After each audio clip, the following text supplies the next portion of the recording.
It has started. Uh, Oh, go I, ahead. Sorry. okay, that's all right. So good morning, everyone. My name is Jason Chesney. I'm a director here at the Brown Cancer Center, and it's my pleasure to introduce Dr. Donald Miller, who is running to my office as we speak.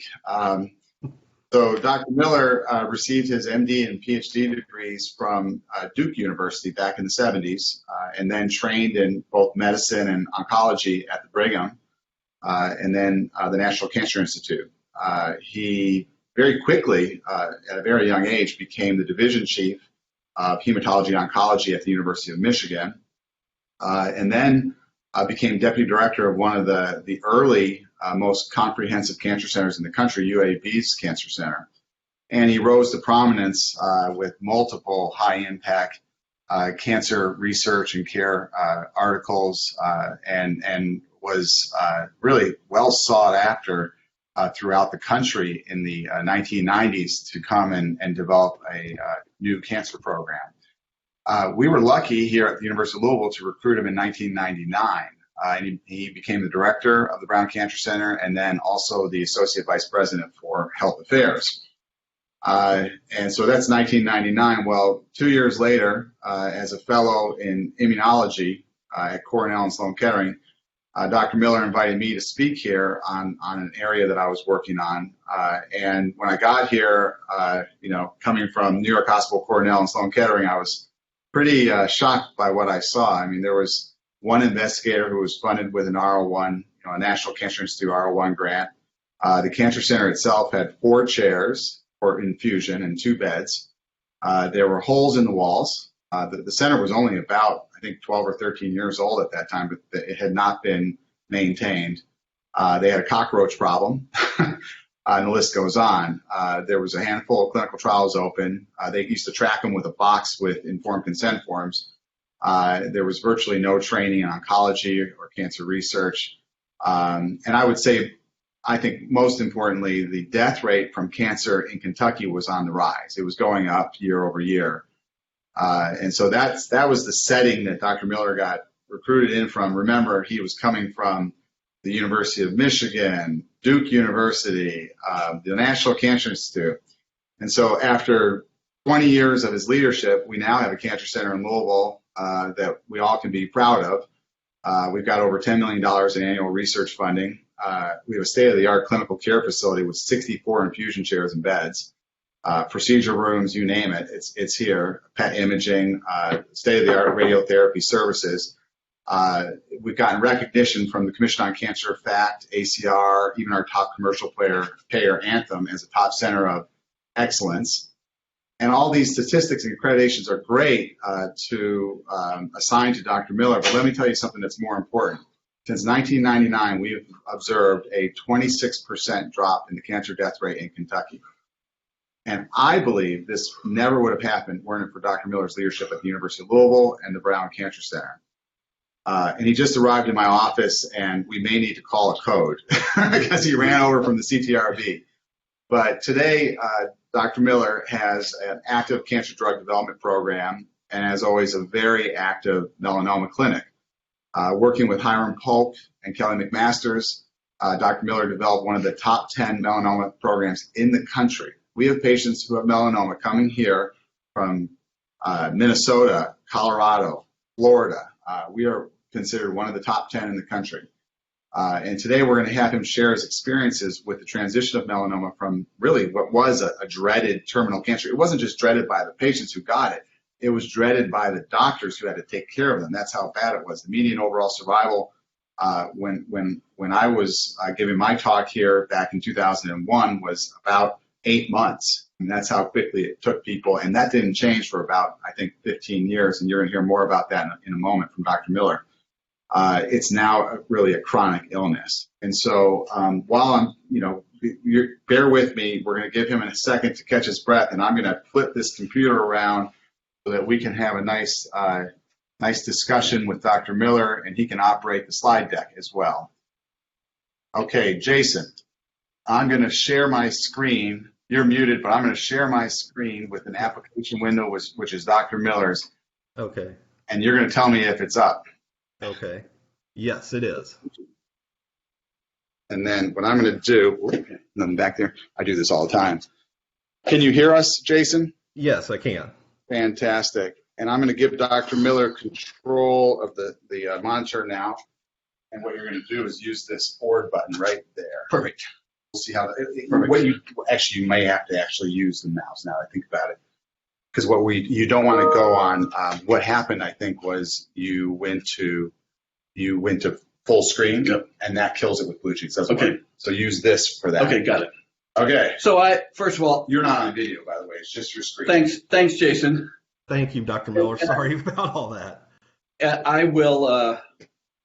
I should have known when 3 fire trucks showed up in our driveway at 1 in the morning that there were going to be issues. So it worked perfectly yesterday. I've had fun with this talk. I'm actually writing a paper about the history of oncology treatments of melanoma, and I thought it would be interesting to talk about that today. If you forget history, you forget everything and relive it. My disclosures: I'm a founder and equity owner of Advanced Cancer Therapeutics and New Era Stem Cell Technologies. We're not going to talk about anything relative to those today. I thought we'd talk a little bit about the basic epidemiology and diagnosis and pathology of melanoma, as well as spend most of the time talking about evolution of the melanoma treatment, because it's just really been incredible. And thanks to Dr. Chesney and his team, a lot of the exciting stuff is happening right here. And then talk about the impact of current treatments on survival of patients with advanced melanoma. My introduction to melanoma was as an intern. I rounded with George Canellis. It was actually 1972 when this happened, but he was famous for saying malignant melanoma is the tumor that gives cancer a bad name. And that at that time, that was how you thought about melanoma. And I actually got into treating melanoma patients because nobody else wanted to do it. I was a new faculty member at the University of Alabama at Birmingham, and Charlie Balch, who was the melanoma surgeon, called me up and he said, I looked at your schedule and saw that you had a lot of empty slots, so I'm going to start sending you my melanoma patients because nobody else will treat them. But in the last 30-some years, it's been really very satisfying to see how this has evolved. Why has melanoma, and for that matter, cancer in general, been so difficult to treat? I like these 2 quotes from Siddhartha Mukherjee from his book, The Emperor of All Maladies. And if you haven't read that, it really is like a novel about cancer. He's just an amazing young oncologist who has amazing insights. He said, down to their innate molecular core, cancer cells are hyperactive, survival endowed, scrappy, fecund, inventive copies of ourselves, which makes them hard to deal with. And then secondly, he said, indeed, cancer's emergence in the world is a product of a double negative.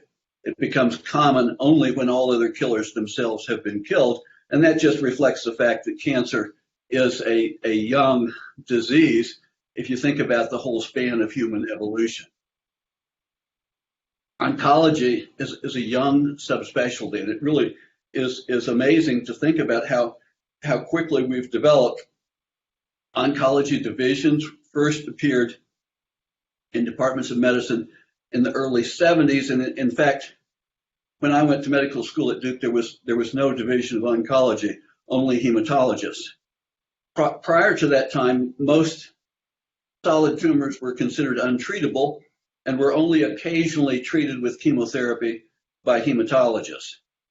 Surgery and radiation were the primary treatment modalities for solid tumors and were effective for early tumors, but there was very little to be done for advanced tumors of any kind. And the use of oncology is reflected in the fact that oncology boards were first offered in 1973.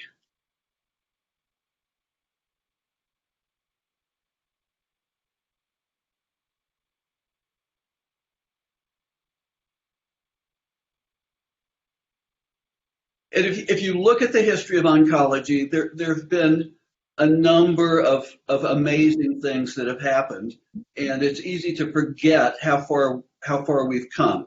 And having lived through some of those, I can say that you almost never realize what's happening until you look back and say, wow, that's amazing.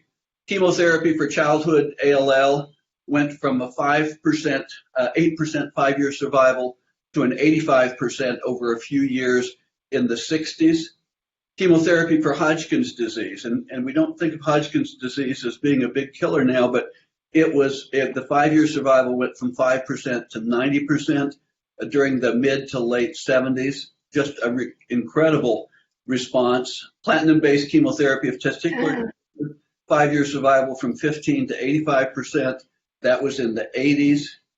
Targeted therapy, Gleevec for chronic myelogenous leukemia. That was in the 90s. Vaccine prevention of cervical cancer, and Ben Jensen, who was on our faculty until recently, was very involved with that. It's 100% effective way to prevent cervical cancer. And then if you look at the immunotherapy of metastatic melanoma, the 3-year survival during the last 10 years, the 3-year survival has gone from 6.5% to 65%. So just an amazing, amazing progression. The title mentions the miracle list, and the miracle list is a list that I started almost as soon as I started seeing melanoma patients, because it was clear that there were a few patients who did better than you would expect them to do, and there was a 6% 5-year survival at that time. And so early on, first in my office, I started keeping a list of people who had with advanced melanoma who'd gone into remission and had survived for 3 years. And that list included 1 to 2, sometimes 3 additions a year. And eventually that list hung in the doctor's office in our clinic. And the patients would know about it because we would say to them, well, you qualified for the miracle list. And they would talk in the waiting room to each other, so-and-so just went on the miracle list. Isn't that wonderful? And I'm going to talk at the end of this hour a little bit about what has happened to the miracle list and how it died. Next slide. Melanoma incidence is increasing. There are 103,000 cases this year and 6,800 deaths. The important thing, if you look at this slide, and this slide goes back to 1975, even though the incidence has increased, the number of deaths has stayed really flat with that. And that's several reasons for that. First of all, we are diagnosing it earlier, so the overall prognosis is better, but also we're better at treating it. So even though there's been an epidemic of melanoma, and we'll talk a little bit about the reasons for that, the death rate has not changed very much at all. 93% of all patients diagnosed with melanoma are cured, and up until the last decade, almost all of those were cured by surgeons with the initial surgical procedure. And you have to put that against the 1960 number, which was 50% cured.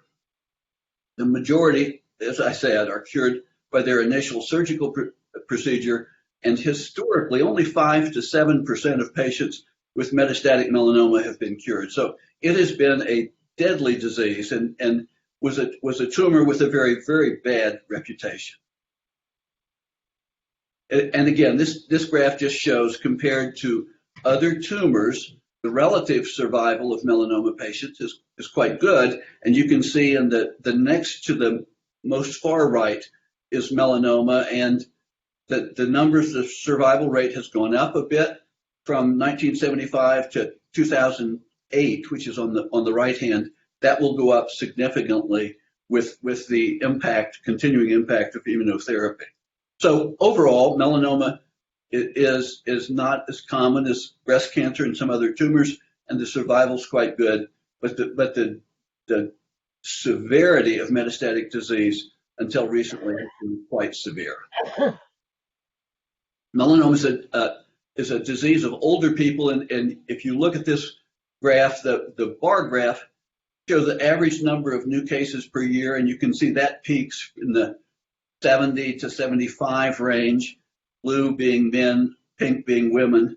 And then the line graph shows the incidence per 100,000. And that is, you can see really remarkable that peaks in the late 80s. But certainly it is a disease of older people. We tend to think of it as a disease of younger people because there are so many younger tragic cases.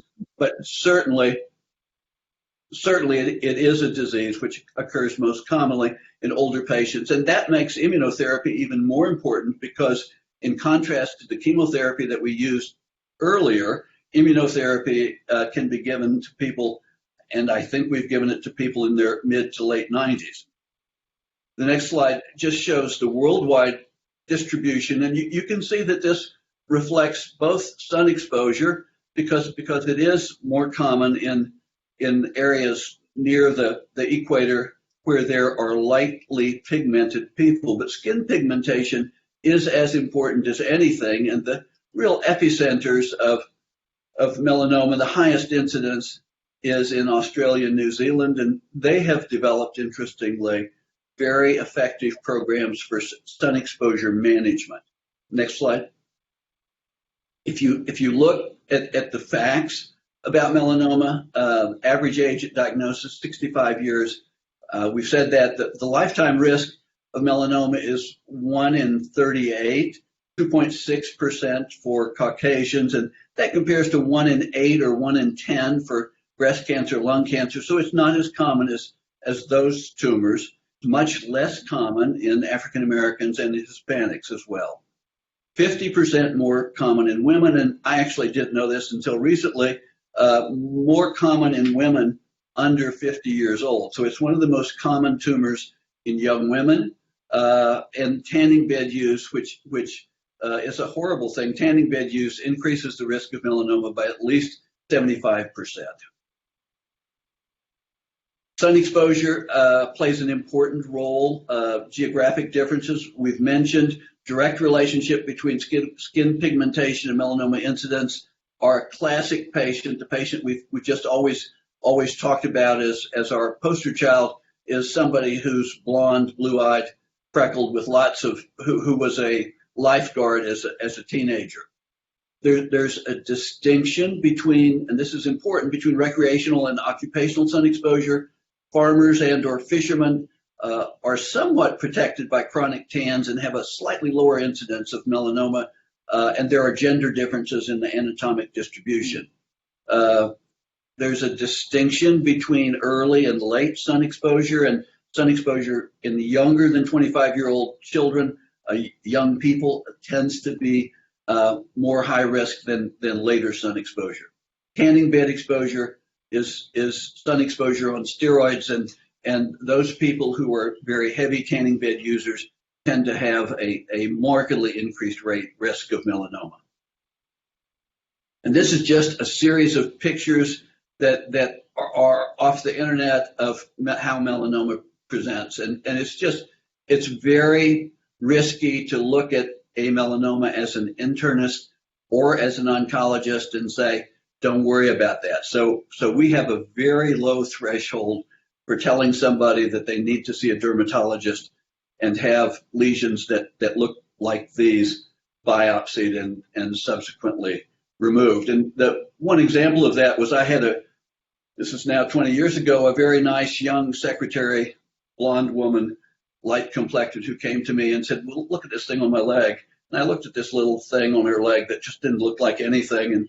And I thought to myself, well, this is nothing. Why are you bothering me with this? But I said, you probably should get it biopsied. And she went ahead and got it biopsied. And sure enough, she had melanoma in her leg, very early melanoma.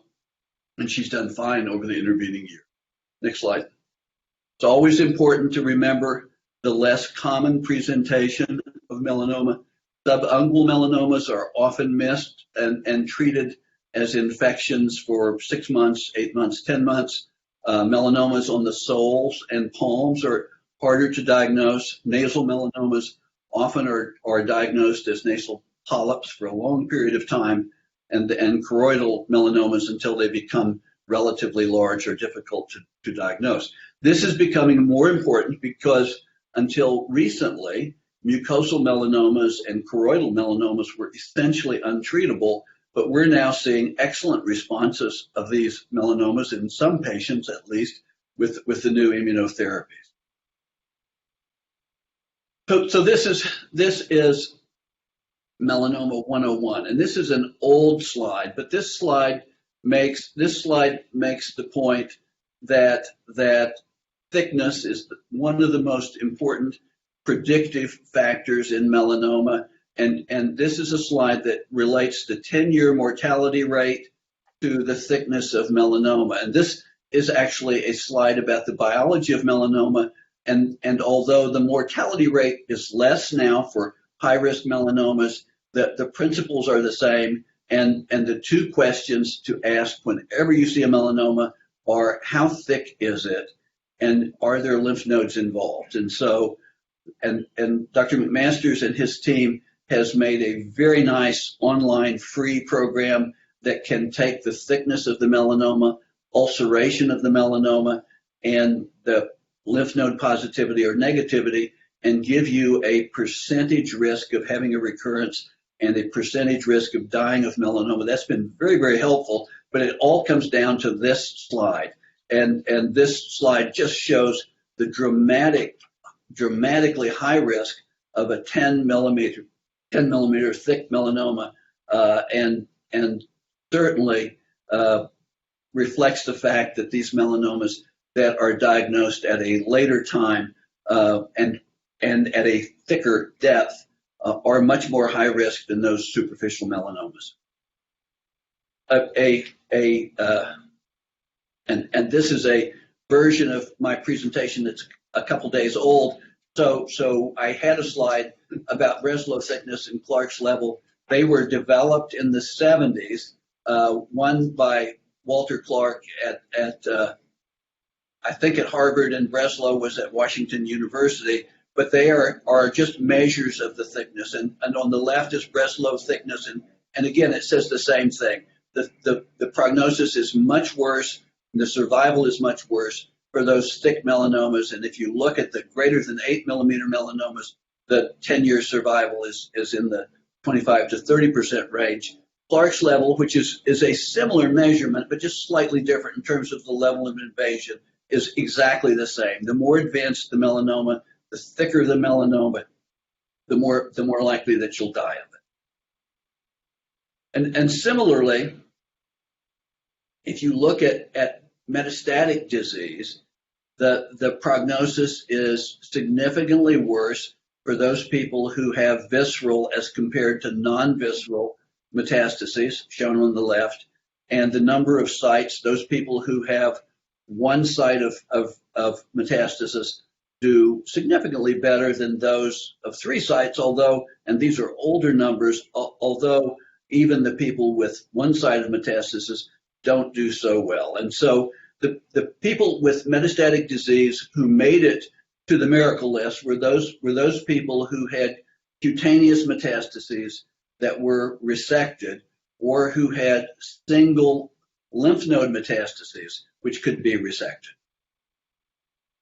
In terms of looking at how we have evolved in diagnosis of melanoma, this is a slide that goes back to 1960 and only comes up to 1986. But in 1960, in Birmingham, Alabama, the average thickness of melanoma that was diagnosed was 3.5 millimeters. And that, if you go back to those other slides, shows about a 55 or 60% 5-year mortality.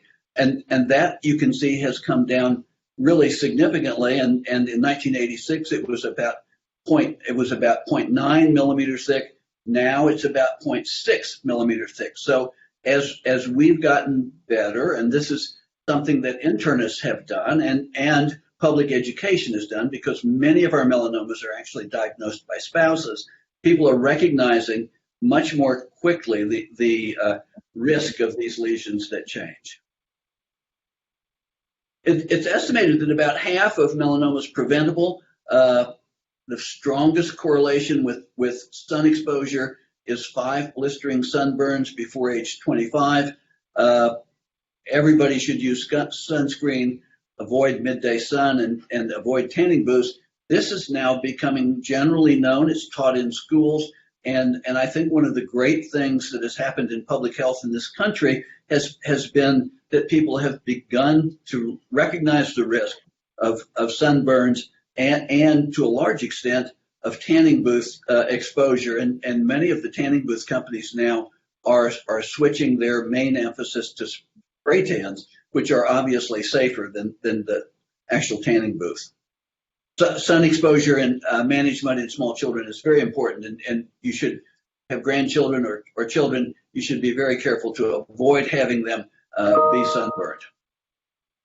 And this is a slide that goes back to about 2000, which is when I came here, and was a slide from a talk I gave shortly after I arrived here. And at that time, we were talking a lot about sentinel lymph node biopsy.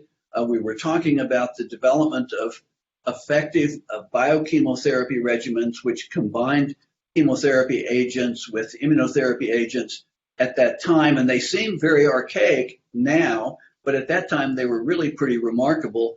There were several new vaccines that were being tested, several gene-targeted things that were being tested, none of which are actually being utilized at this time after the development of effective immunotherapy.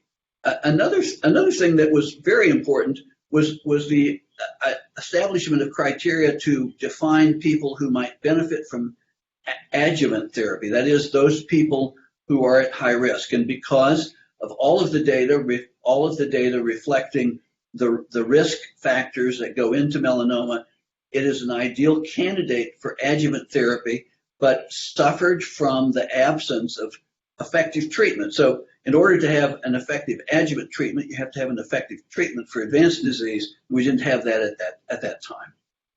So that's where we stood in 2000. We knew at that time, next slide, that about 2 to 10% of melanoma is hereditary. We knew there were mutations in the P16 gene and several other genes. We knew that dysplastic nevi and sun exposure were independent risk factors in melanoma families, and the graph, which was only partly in jest, said from the doctor to the patient, of course, I'm sure it's hereditary. My father treated your father for the same thing. So that was really the precedent for the discovery that BRAF mutations are very, very common in melanoma, and that's provided an important development. Next slide. Jason, I can do that. So if you go back to 1800, in 1820 was the first description of a series of cases of melanosis, and this was from a London surgeon, and he did just really a remarkable description of melanoma with clinical, genetic, and epidemiologic features that are true to this day. A remarkable piece of work. And then 1892 and 1906, more development of clinical approaches with lymph node dissection. And in 1906, Sampson developed the concept of wide excision. And then in 1907, Handley characterized the lymphatic spread of metastatic cells. Surgery was the only treatment for melanoma during these periods of time. And then in the 50s, there were the development of, next slide, yeah. Next. I'm sorry. In the 50s, we began seeing isolated limb perfusion for limb metastases, and the surgeons did this a lot, and there were a few really good responses, and they talked about 50% responses for limb metastases, but there were also just incredible toxicities, and people would have limbs amputated because of the toxicity from the chemotherapy. It would leak. There were just all sorts of problems. Radiation therapy was considered palliative, and whole brain radiation was done for brain metastases sometimes, but not always. Surgery for primary lesions included 5-centimeter margins with skin grafting, and I remember seeing those early on in my career, and just very disfiguring surgery with margins that turned out not to be necessary, and effective lymph node dissection was practiced routinely. During the 70s, there were a series of single agent chemotherapies, and that was the chemotherapy age. And we were looking for chemotherapy combinations to treat every disease because we'd gotten spoiled with the Hodgkin's disease experience and the testicular cancer experience. And there were a series of agents that had a little activity, but not more than a 25% or so response rate. Because it had the highest response rate, DTIC was FDA approved in 1975 and was the only chemotherapy agent ever developed for melanoma.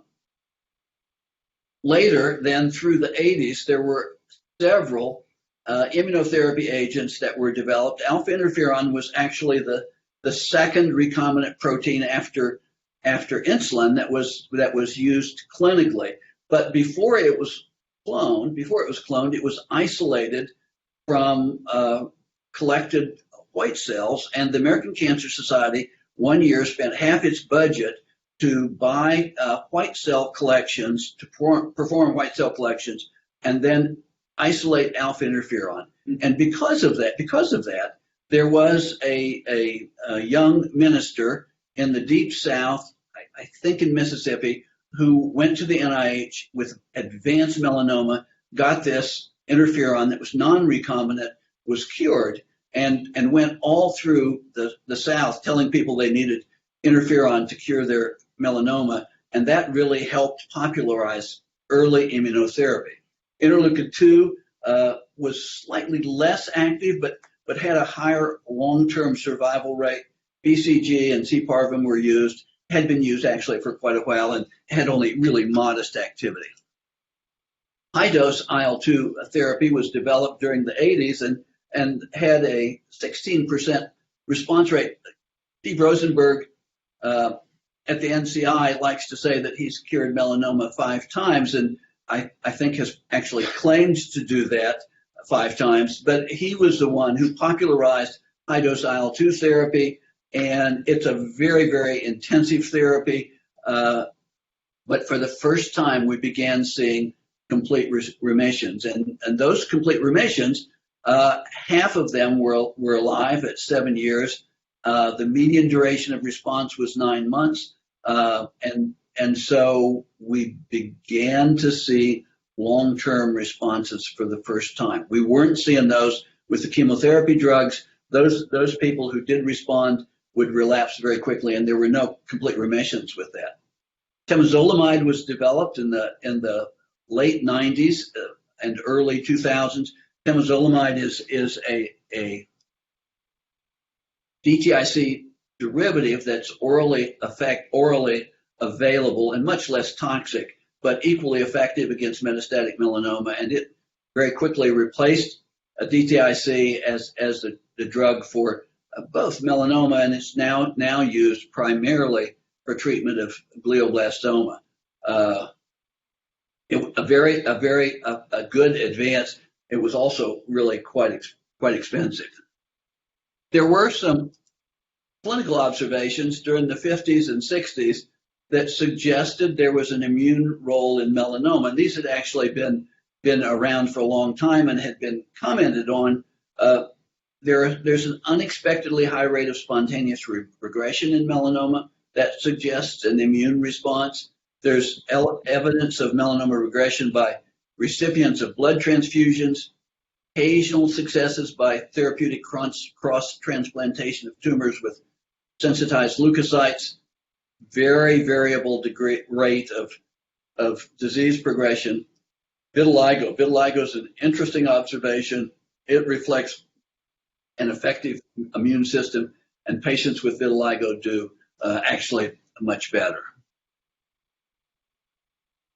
In the 80s, there were several advances, none of which really affected therapeutic success very much. There was the development of the sentinel lymph node biopsy as a prognostic factor, and that meant that the 80% of patients who were going to have negative lymph nodes didn't need to go through an elective lymph node dissection, but could be spared that if their sentinel lymph node was negative. And that was a big development, largely due to Don Morton at UCLA. But the people here, Hiram Polk and Kelly McMasters, were very, very involved in looking at the criteria for a sentinel lymph node biopsy and the prognostic implications of them.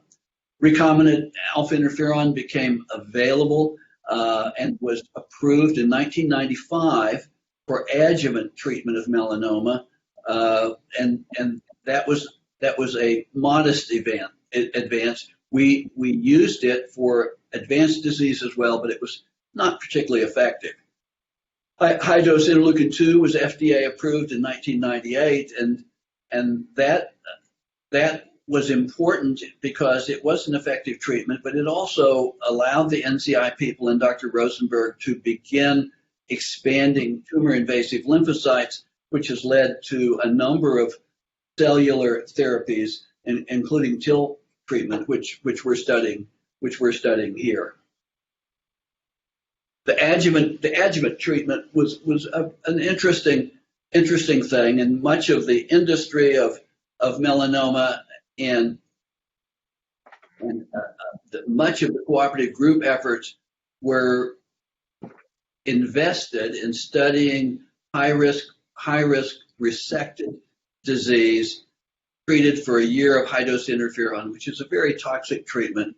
And this is progression-free survival in 4 large studies, thousands of patients total. And you can see that there is a slight improvement for those people that were treated versus placebo. But if you look at overall survival, and this is from the same 4 studies, you can see that there's really no benefit from that. But thousands and thousands of patients were treated with high-dose interferon, which was the only FDA approved and the only adjuvant treatment for many, many years that had efficacy. And then in the 2010s, the FDA approved treatments for melanoma just absolutely blossomed. And it started with the BRAF inhibitors, and the slides are missing for the BRAF inhibitors, but it was known that was discovered in about 2005 that 50% of melanomas contain mutations in the BRAF gene, and that the BRAF gene is in a pathway that starts with RAS, goes through MEK, and is a very important signaling factor that in which the mutation drives proliferation of melanoma cells. And it was discovered that you could find drugs that would target the mutated BRAF gene product, and that those would inhibit proliferation of melanoma cells. BRAF inhibitors were developed for the 50% of patients who had those mutations and were quite effective, but resistance developed very quickly, and subsequent efforts developed MEK inhibitors. And now we have 3 different sets of BRAF and MEK inhibitors that have a significant response rate that in patients who have the mutations. And the important thing about that is that although almost all of these patients will develop resistance to these inhibitors, they provide a very quick way to get a response, and we have slides that show in 4 weeks or 6 weeks, people with widespread metastatic disease go from having hundreds of areas of uptake to just a few, and you can see responses that begin within a week. It's just really remarkable, and for people who have life-threatening metastatic disease, and have the mutation, we now use that initially. But the really big deal thing that happened during the last 10 years has been the development of checkpoint inhibitors. The first of which was ipilimumab, which is an antibody targeted to CTLA-4, which is an immune checkpoint protein that's very involved with melanomas ability to escape the immune system. Ipilimumab was also called Yervoy, was tested as a single agent and had a relatively good response rate, but didn't affect the overall survival of metastatic patients very much. It was followed by two PD-1 inhibitors, nivolumab and pembrolizumab, and these are different antibodies, but they're really first cousins targeted to the same protein, and both of these had significant response rates in the 35 to 40% range and prolonged survival quite significantly. But it was ultimately the combination of ipilimumab and nivolumab that gave a 65% 3-year survival, which is really unheard of. The combinations are quite toxic and can cause severe immune modulated toxicity, including colitis, hypophysitis. We've had several patients who get immune pancreatitis and suddenly develop diabetes. We've had a lot of thyroid abnormalities. So we've learned to manage these relatively well, but the combination of these three drugs has really changed dramatically the treatment effect of melanoma, and has really put it on that list of watershed events that have changed how we think about oncology. In addition to their role in the treatment of metastatic disease, they have also been, all three of these drugs have been shown to have adjuvant activity and have really replaced interferon completely in terms of adjuvant treatment. And now, if we see somebody who has a 35 to higher risk of having a recurrence, they will get a year of pembrolizumab and then have at least a 50% reduction in their risk of recurrent disease. In addition to that has been the development of vaccines, and Dr. Chesney has been very active in clinical trials investigating the use of T-VEC, which is a modified herpes simplex vaccine that is injected directly into tumors. It has a almost 50% response rate of shrinking these tumors, and we're now testing it in conjunction with pembrolizumab for systemic treatment. So it's a local vaccine that induces a local immune response, which can also translate into a systemic response. And T-VEC has been FDA approved for local use in metastatic melanoma, and I believe it will have a huge impact in changing how things are managed down the road. We're now doing a clinical trial with the son of T-VEC, which is the next generation vaccine, which appears to be even better. But these are all huge advances that have just changed melanoma, advanced melanoma, from being a terrible thing into, as Dr. Chesney said, a chronic disease. And everybody, I think, knows the story of Jimmy Carter. Jimmy Carter presented now 6 years ago to Emory with widespread metastatic disease, with brain, liver, lung, lymph node metastases, and he was on one of the early trials of pembrolizumab and just had a remarkable response, and has been out doing carpentry for Habitat for Humanity until recently, and I understand subsequently has recently recurred again, but has done just amazingly well. And we probably have 100 patients like that in our clinic, and I can't emphasize enough. I don't have the slides that show the data. I wish I did, but I can't emphasize enough what an amazing change has occurred in this disease. And for all of the students and residents, just to know that this can happen so quickly is truly amazing. And if you look at what's coming, I think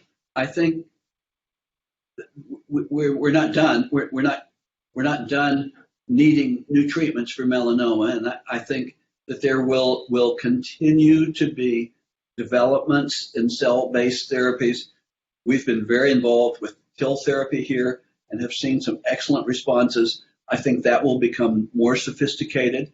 There are a lot of new immunotherapies coming along. The immune system is very complicated, so there are lots of targets, and we see that coming. And I believe that early diagnosis will become ever more important, and as we get better treatments, we'll be able to use them, and we'd love to rid the world of the curse of melanoma.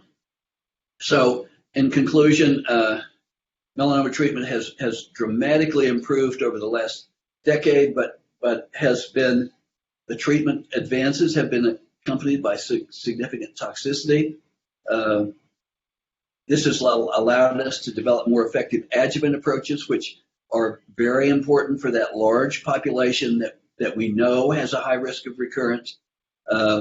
We know 50% of melanomas are avoidable with effective sun management, and we know that newer immunotherapy approaches will make even further improvement to these outcomes.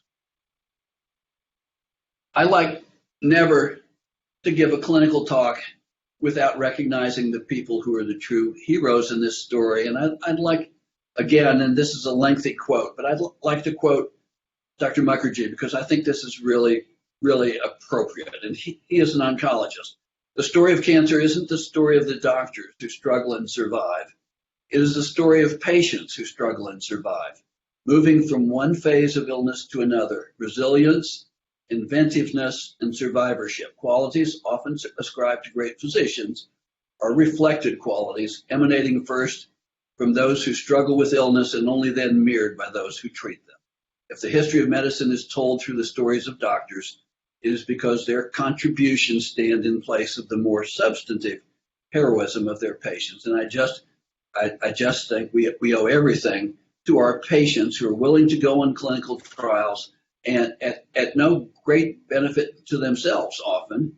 And thinking back on working with a tumor for 30 years that was basically untreatable, I think the reason that we've done so well over the last 10 years is we've spent a lot of time thinking about what could go wrong and how to get around some of the problems. But it has just been an amazing 10 years of development in the treatment of melanoma. And in contrast to when I started melanoma, now all the smart young oncologists, the best young oncologists, want to do it because it's such an exciting area. And I'll end with talking about what happened to the miracle list. The miracle list, for a long time, we had 3 or 4, 5 people a year, 5 people in a good year who got their names on the miracle list. And then we started doing immunotherapy, and we started having 4 or 5 or 6 people a week in a clinic who would have complete remissions. And so rather than have a miracle book, we retired it, and it's kind of poignant to lose that connection with the people who go on the miracle list. But I can tell you that the patients who have complete remission, the patients who do well, and their families are just as excited as the ones who were on the miracle list 40 years ago. And I'll stop there, and anybody has any questions, I'd be happy to take them. I apologize for the technical difficulties. If anyone has any questions for Dr. Miller, let's see how we do that. See how it goes this week.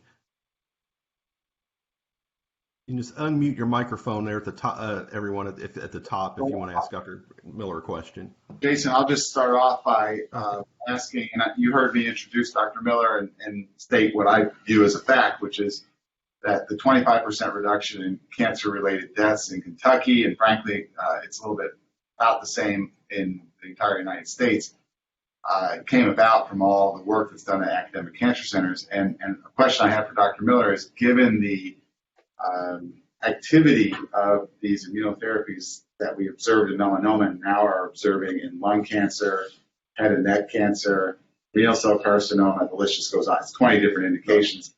Do you believe that it is hype to say that in 5 years, instead of in 20 years, but in 5 years, we will see another 25% reduction in the death rate from cancer in Kentucky and the United States? Absolutely will. I think you have to remember where we live and the time we live in. Shortly after I got to Louisville, two guys that were on our board, the board of the Brown Cancer Center, came to see me, and they said, you're a nice guy, but you can't talk about tobacco. Tobacco is very important. You can't say bad things about tobacco. And people were still smoking in restaurants then. And so I think that has advanced, but I think immunotherapy will put chemotherapy out of business, and I think it'll happen sooner rather than later. So Jason, yes. I mean, who knows how fast it'll happen? It takes a while. It takes a while for new treatments to change death rates, but they will change. Thank you. Questions?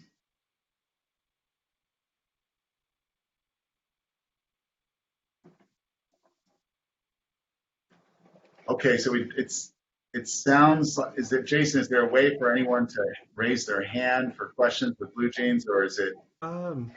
Yeah, you can't. There's a feature at the bottom of on the right hand side if you click on the little people icon, there's one thing that says raise hand. So, Okay. Wow. Thank you. Well, Thank you very much. And I apologize. As I apologize to the firemen at 2 o'clock when they left my house, I apologize to you. More on that later this morning. All right. Thank you. Have a good day, everybody. Thank you, Dr. Miller. We appreciate it.